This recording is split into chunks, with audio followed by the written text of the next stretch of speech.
Hi, this is Steve Davis over at Total Wealth Academy, and this is Learn the Lingo. The lingo is comps.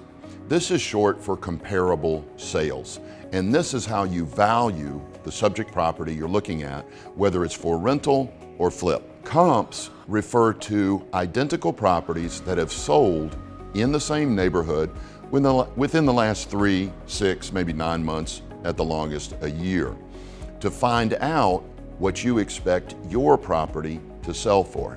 Now be cautious. There's a thing out there called a tax record. What does a tax record number mean to you and your family as investors? Nothing. The tax record could be high or low. The tax assessed value could be high or low. You don't care what the tax assessed value is. There's 6 houses just like yours for sale at X dollars. Do you care? No, you don't care what they're asking. They could be high, they could be low. Asking price means nothing to you and your family. Only one thing means anything, and that's the comps. What is every other house just like yours sold for, the average is what your house is worth. That's Learn the Lingo. Thanks for watching.